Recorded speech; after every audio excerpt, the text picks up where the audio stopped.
we got to talk, man. Because while talking on fatherhood, Senior's outside. Woo! Senior's outside gave us 14 minutes of his thoughts. IFL, if you haven't seen it, make sure you go and check it out. Shout out Coogan. The floor's yours, Trav. I don't like it. I don't like it. And I think historically, when we go back to all the times we've spoken about them two, I've never liked it. This is the part of it that I can't stand. Like, I look at this thing and I'm just like, you see when a man calls the thing a circus? Yeah. Why are you feeding it? By talking to the media about your son. Your son is someone that you can phone him. You can phone him. You understand? Like this, I feel like there's so many different things. Can't phone him. No, we're talking about can't phone him. They've been speaking. I don't think but I don't think I think that's been exaggerated. I think they're speaking exaggerated. I don't think they might have spoken. There might have been a window of opportunity, probably when he saw him on Piers or something, and he's like, I'd like, remember there's that feeling. Any dad will probably, that might be the moment to pick up the call. But then in that same conversation, you could say something to piss me off again. You know what I mean? Because he's still like, I think he was, look at how he acted in that moment then. He could say anything that will just make me not want to speak to you again after we finish that conversation, is what I'm saying. We have to leave the room for that. He said a lot of stuff, bro. Circus, and it's obviously a lot of trauma at Space, but it's the son's like, this is important for me. Like, this is my next best move. Like, this is what I need to do. Have my back. And the dad's saying no, because I'm only gonna have your back in the way that I want, and it's not you fighting him. Exactly. And I don't like that. I think it's just reeks of ego and toxic parent stuff, bro. That's what this is. Like, let's not forget, let's go back to Stephen Bartlett interview with Eubank Jr. And Jr. says to him, when I said to him I wanted to call the shots for the rest of my career, I didn't say to leave the camp. I said, you just won't be the number one voice. That was enough for Eubank Senior to clear the table and say, "Well, forget it then." That's a problem. Yeah, that's the first part of this story that people they miss out on. They just think, "Oh, listen to your son, the egg thing. Yeah, no, that's embarrassing." No, we're way back before this. After that, talk sport, sitting with Simon Jordan. Your son's a charlatan. I can't say anything about that. What? Sorry, I'm not gonna allow these moments. I get it. There's so much trauma stacked on top of each other, but it doesn't make it an excuse for it to just be okay. All of a sudden, everything you say is cool. One of the things that Eubank Senior said in those things, right? Because let's not stick on the sensationalized stories in this thing, right?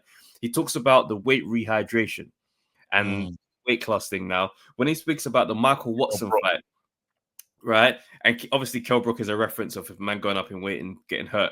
But he talks about the Michael Watson fight and how they said that was the first fight that was sanctioned at super middle. So he had to come in at 11 stone 10, as he keeps on saying. And he goes, I even came in at 11 stone 8. And he attributes that to being the reason why Michael Watson sustained those injuries. Now, that could have played a part. That could have been a factor. But we cannot negate the fact that man are punching man in the head. The head is not designed to be hit. I understand that, when when you're dehydrated, things can be, maximized and stuff like that, of that nature. Yes, I get it. And I understand this is a trauma response for you because now your son's going into the fight. Now, what irritates me in how he speaks on these things is that he's slightly misguided in how he explains things. When he says Eubank Jr., he hasn't been able to make 160. He's a 168 fighter and he's coming down to 160. And I looked at Junior's box record. Junior ain't fought at 168 since he fought James DeGale. 2019. When he was with him. And he came down since then. Yeah. And the only time he's gone up was against, who is it? I think it was Marcus Morrison. But it was like 164. They just, you understand, just went over the scales, 164. And I'm looking at this, I think to myself, what version of you, Junior, is in your head then? Because he's not a 168 guy. Even when he was at 168, that wasn't really a comfortable size for him. When you see him standing against George Groves, it didn't look like they was in the same weight. He's a 160 fighter. So, go on. I'll jump in because I'll try and give his perspective, even though I struggle to understand it, but I'm gonna try and give where he's looking at this thing as. He's thinking about the loss of his son, and I think that's evoked the emotion for him to actually grieve his brother, which I don't think he's really looked into. But he said things for the first time that I thought was new to hear when he spoke about my brother was not saying he's like a journeyman that was just left to make other people's box rec look better. You know, Yeah. their stack up people's records, and he should have never been in there. What you're hearing is my brother should have never been in there, you know, and he said he didn't have what it took to go and visit him in the hospital when he was going, you know. So he's facing Seb, and then he's never forgetting what happened in the build up to this, where something was in Connor's body and his son was gone. You know what I mean? So when he said my son could have been killed, he talks from an element of, I know what that is like, and I know what it's like to lose another family member because there's no control in boxing. You know what I mean? And he goes, not only me, but then the other situations. So he's almost become a parent he's now a parent instead of warrior mode.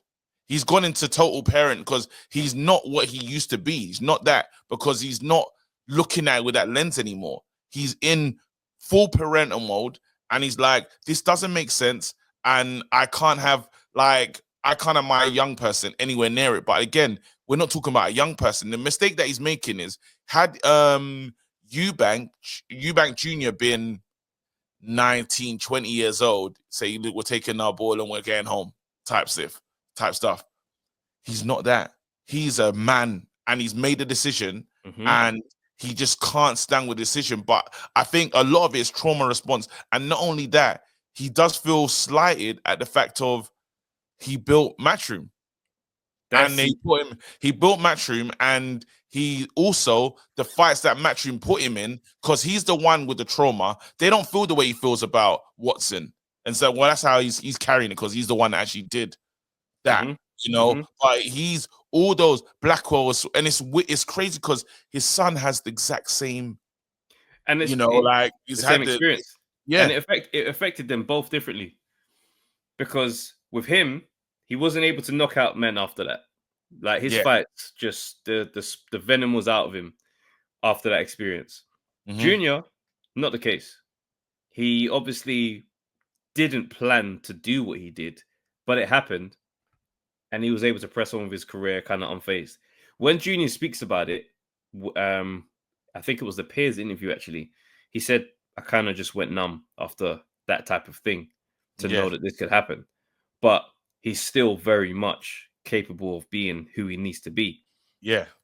Senior doesn't really respect Junior's not like him entirely. He's like him to the point where it's like, I can see this guy's come from you. When this guy sits down in the mental composure when he speaks, very composed, measured in his speech, he's never erratic. You don't see an emotion out of place when it comes to Junior. But at the same time, he's still very much got his own temperament and how he wants to operate and live his life. Now, for me, I look at it, I'm like, because the leading point in terms of the eggs being the reason why he's a disgrace, I say, yeah, cool. That was a moment that you could say that wasn't good. I didn't raise you to do that. But it was also a huge surprise for anybody who's watched Junior over these years. That's an out of character behavior for him. Do you understand? And I look at it and I say, okay, well, let's look at the flames that are being stoked that's led to this moment here, right? You being absent has created an open goal for abuse from Conor Benn in terms of him being able to say your dad don't like you, and then you come out and double down on him in public. That creates a fire inside a person. Like whoever you are, you're gonna push back with some gusto now, because this is coming from above me, but you're right in front of me, and then you got drug allegations. So whilst I would have been compromised, you was gonna be on drugs to fight me. Brother, I'm allowed to hate you. I am allowed to hate you. So Absolutely. If I decide that the embarrassing moment for you is going to be egg on your face, I'm not above doing that at this point, because you've let me know that we're doing underground stuff. Because that's how Junior's seeing it. I don't even think No, I. but my Yeah, go on. thing is the moral stance of this, like that senior is taken about all of this, because like we spoke about before, the Warriors code, cool, but it seems like there's no family code. No, none at all. And that's the part where I'm just like, yo, where are you right now? Do you know what I mean? Because are you on the side of boxing at the expense of your son? Well, he's not protecting his son still at this moment. He's actually protecting Connor. He's in the hands of Connor. He's basically saying Connor's taking a risk. Connor's doing a madness, and he shouldn't be. This ain't good for Connor's career. It's a one fight thing, but where does Connor go after this? Because he has to go back down. He's not going to stay at this weight. So anytime he's spoken from a Connor perspective, which is a bit weird for me. He tried to steal the fight. Let's have it right. He's tried to steal the fight from Eubank to give to the other Eubank, Harlem, which is mental. Like, and even I felt Harlem felt uncomfortable, but Harlem was like, I have to take this because I haven't been in the spotlight and I'm a Eubank. So I'm going to take what comes with it, because that's the most Harlem interest we've ever had. You took Harlem everywhere and it was working. You say, you know what? This is why Eubank is important. But he doesn't understand his journey in this whole thing. He doesn't understand where he's supposed to be. Like, you know, like if you see when your mum said, you know, when she stood back from what you were doing and said, go on, Trav, move. Yeah. That's important. She could have been there in the early parts. We're just talking a bit, but then it's like, I have to allow you to make all your mistakes. I need to allow you to just lead the ship right now. And Nigel's done that nicely. Probably could have been moments where he could have advised him, like in terms of making sure. But then there's that's an important relationship of when to stand to the side and let him go. You know, I think Bill Haney does a good job at that, actually, of just saying, oh, I'm here, but now my son's going to do a lot more of, and we'll probably see that even more, because Haney's a big character as well, Bill, how he speaks and everything. But even him, because that was probably negative. He almost did too much in that fight and forced his son to fight a bit different to how he usually does. That's right. Are you with me? But then I trust Bill to be smart enough to shift it a bit. To know when to kind of change it. Yeah. To know when. And all it is it's respecting the child. And I think there's been a lack of respect for Eubank from Senior for a moment. And the lack of respect is you're spot on with the TalkSport one. That's up there.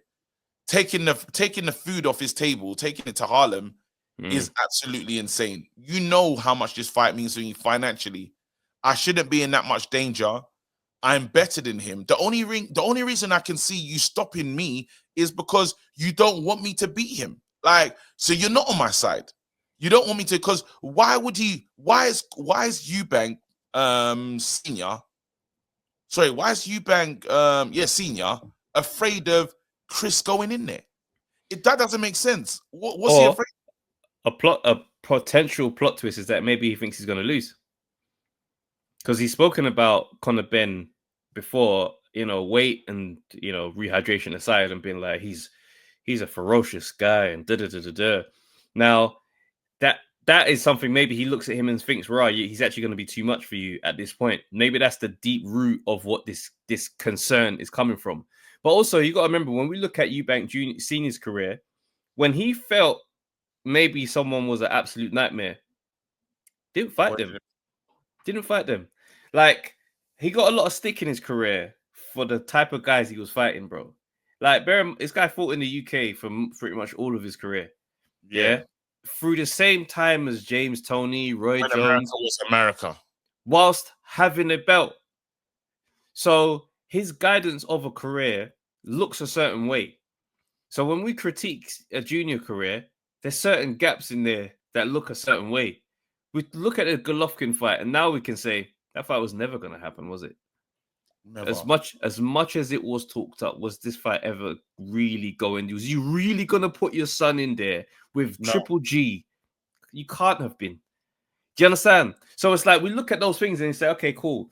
Your guidance for what a career should have been looking like and felt like, maybe that wasn't to Junior's pleasing anymore. You understand? Yeah, because he's and that dad element is so important, because you are guiding him as a dad with some fear in your heart. And there's different things that have happened why you feel that. You don't trust boxing, so you want him to get the best deal. So he's not going to take a short on anything. But sometimes even them shorts are like That's how you get in. Bruce Ennis took a short against Danny Onis.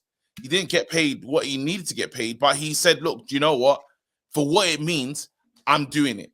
But then again, if they said he was as good as he made him out to be, that Golovkin fight, and we had the best version of which I don't think you're gonna beat him anyway, but let's just say for the story, he did surprise us and put in a big performance. You've taken moments away from him. Now he's joined the circus, but you're a big part of why he's at the circus anyway. Are you with me? Because he's talking about his leadership and stuff. Well, he's not had a proper serious trainer till now.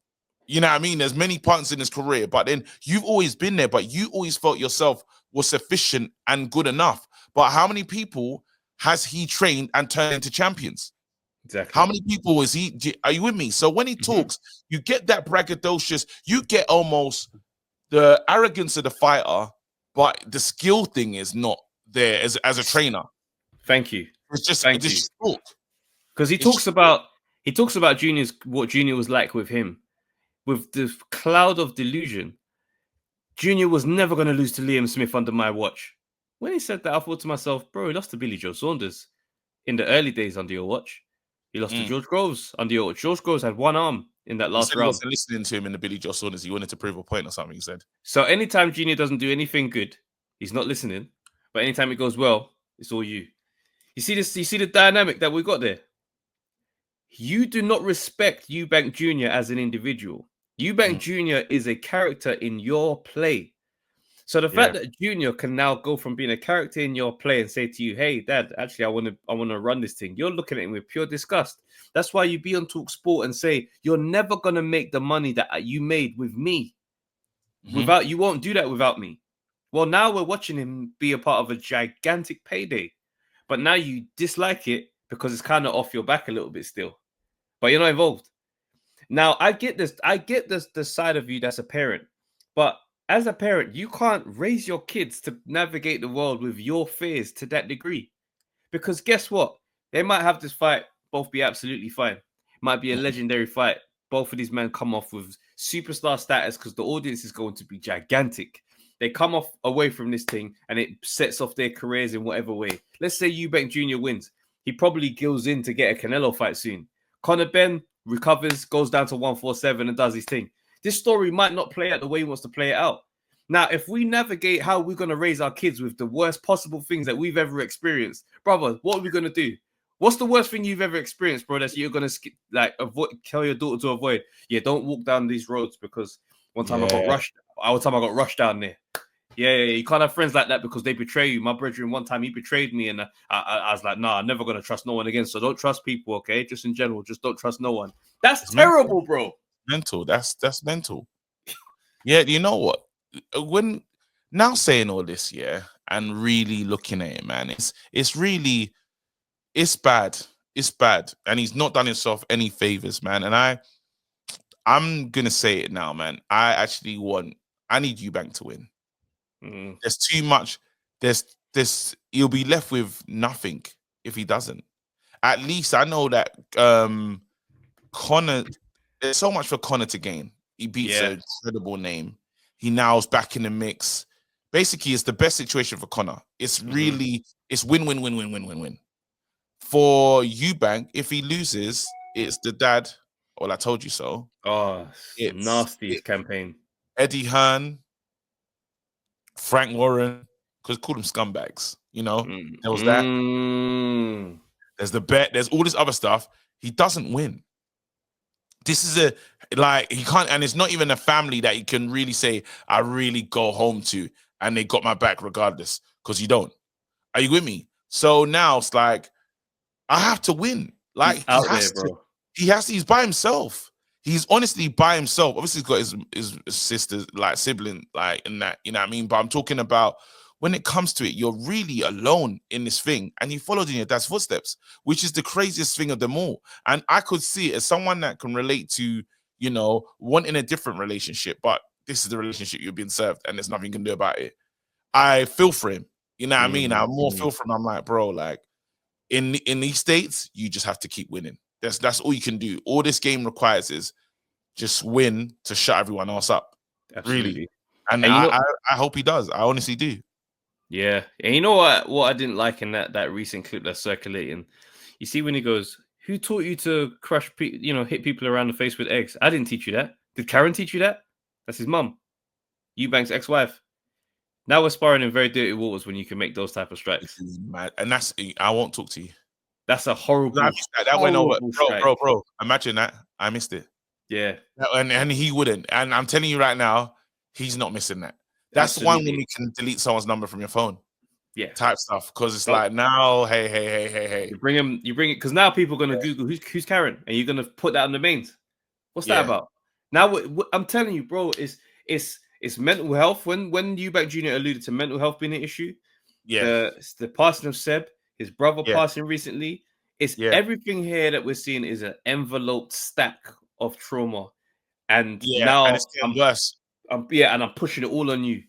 And you know, that moment, we'll talk about it more, but the moment from Connor was a real, actually I'll save it.